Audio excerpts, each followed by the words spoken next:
Usually, nagningan na kapag mo, buta na po location, and then ako i-rename, and then uncheck ang new, and then rin ako magpunta ng mga additional graphic.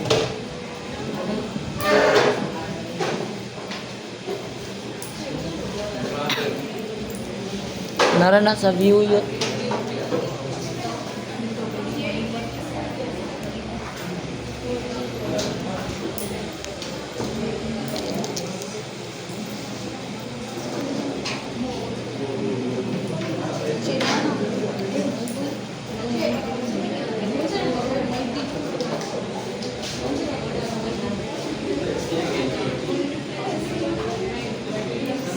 Anas na kay si Sir. Then kung machine, nindot kung na siya'y status guide.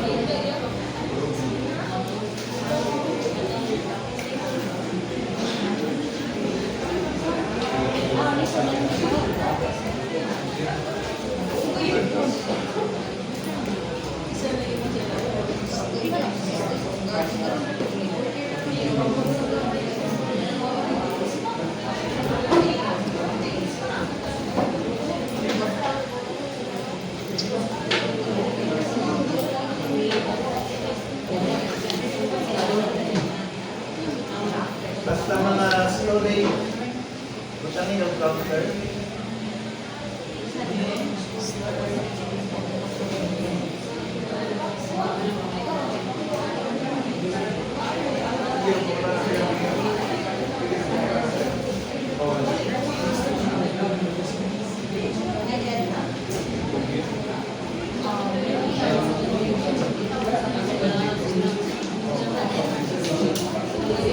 Kumanya itong layout, atong material, pada sa cutting, caption siya. Ako sa karang material, mahimong unong practices. So, daghan ang mong gawas, no?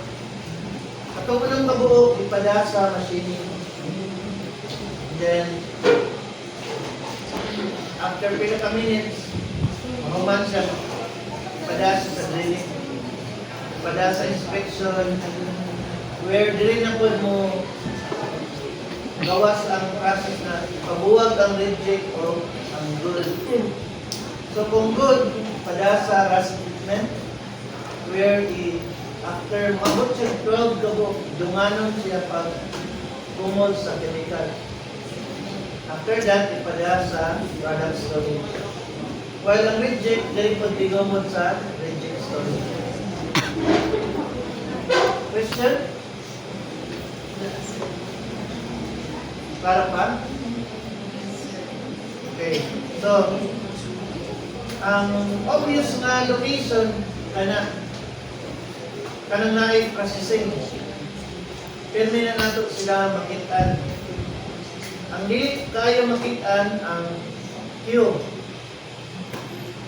Ang sa manang Q, mao siya punduhanan sa mga input or punduhanan sa output. Na-adrate mong raw material, diri ang process.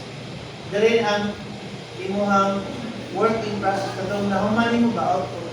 So diri nagpundo ang trabahoon. Diri sa nagpundo ang nahuman. Usually sa location, kung na kay machine,